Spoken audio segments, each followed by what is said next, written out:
Hey, what's up? Good evening everybody. My name is Shubham Jagdish and welcome back to the channel. तो CUET 2022 हो गया, क्या result आए, तुम्हारे कितने सीनियर्स का सिलेक्शन हुआ, कितने लोग हमारे कोर्सेज में इनरोल थे और कितने लोगों का वहां से सिलेक्शन हुआ, सारा डेटा तुम्हारे पास है, ऑलरेडी मैं शेयर कर चुका हूं। आज मुद्दे की बात पर आते हैं। 2023 का एक नोटिफिकेशन नहीं आया है, न्यूज में चीजें फ्लैश हुई हैं।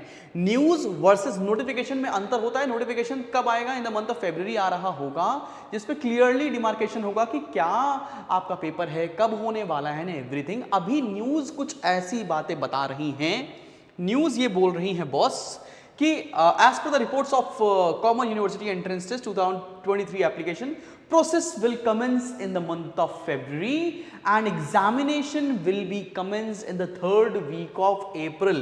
बात यहां से एक बुरी हो जाने वाली है कि यहां पर ये जो बोला है ना कि CUET exams will be conducted in the third week of April. ये थर्ड वीक ऑफ अप्रैल क्या होता है साहब?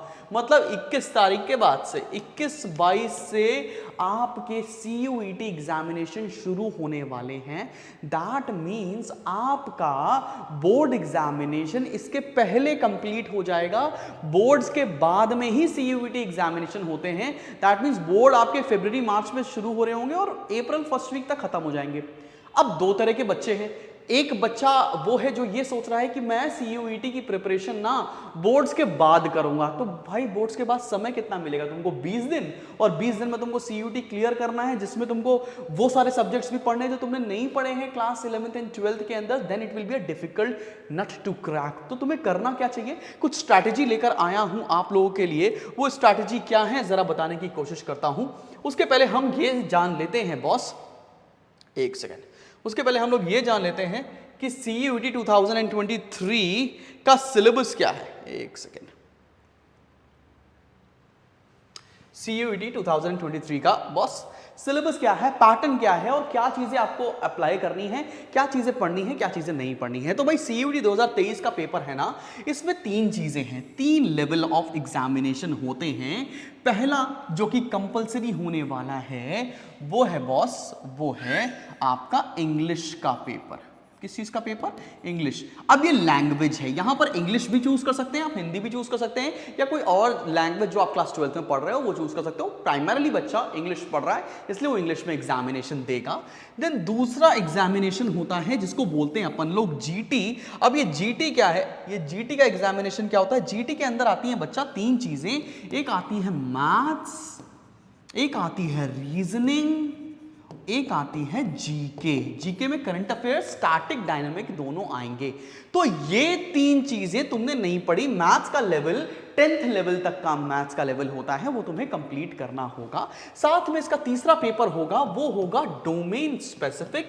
और डोमेन क्या होता है? That you study in class 12th। ऐसा सब्जेक्ट जो तुमने 12वीं में पढ़ा है और वो कोर सब्जेक्ट होना चाहिए। जैसे अगर कॉमर्स के हैं तो अकाउंट्स, इको, और आपने कॉमर्स ले रखा है ISC में तो उस सब्जेक्ट को अपन CBSE में बिजनेस स्टडीज बोलते हैं। तो commerce and business studies almost have the same syllabus. तो इन तीन सब्जेक्ट में आपको पेपर देना पड़ रहा होगा। In case if you do have mathematics तो मैथमेटिक्स का भी एग्जामिनेशन दे रहे होंगे। ये कोर सब्जेक्ट्स हैं। अब एक बच्चे की ड्रीम एस्पिरेशंस, कॉलेज कोर्सेज अलग अलग हो सकते हैं, वैसे ही एग्जामिनेशन भी होगा। अगर मान लो किसी बच्चे ने ये सोचा कि मुझे BCom करना है, मुझे BCom करना है।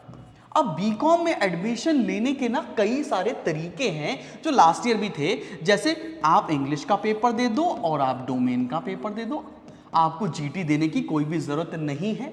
लेकिन आपके पास एक और ऑप्शन भी था, आप इंग्लिश दे दो, अकाउंट्स दे दो और GT का पेपर दे दो। इनमें से जो भी तुम अच्छा परफॉर्म करोगे उसका स्कोर लेकर आपको एडमिशन दिया जा रहा होगा। इसलिए GT ऑप्शनल नहीं है, GT आपको देना पड़ेगा in order to get maximum benefit in the examination. अगर आपने सोचा है बॉस कि मुझे प्रोफेशनल कोर्स में जाना है, BBE में जाना है, BMS में जाना है, BBA FIA में जाना है, तो वहां पर तो आपको इंग्लिश का पेपर देना पड़ेगा, मैथ्स का पेपर देना पड़ेगा और GT कंपलसरी होने वाला है। दैट मीन्स अगर आप इंग्लिश, जीटी और डोमेन के सब्जेक्ट्स प्रिपेयर कर रहे हो तो आपको दिल्ली यूनिवर्सिटी, बीएचयू में जाने के लिए या कोई और सेंट्रल यूनिवर्सिटी में जाने के लिए ईज आउट हो जाएगा। लेकिन मुद्दे की बात यह है कि इतना ज्यादा सिलेबस और बच्चा तैयारी कब से शुरू करे, और बोर्ड्स की भी तो टेंशन है। तो इसमें ना कुछ चीजें आपकी ईज आउट होने वाली हैं। मेरे हिसाब से स्ट्रैटेजी ये होनी चाहिए कि जो आपके ओवरलैपिंग सब्जेक्ट्स हैं उसको तो तुम अभी से तैयारी करते चलो। ओवरलैपिंग सब्जेक्ट्स क्या हो गए, जैसे अकाउंट्स का सिलेबस एग्जैक्टली सेम है, एग्जैक्टली सेम।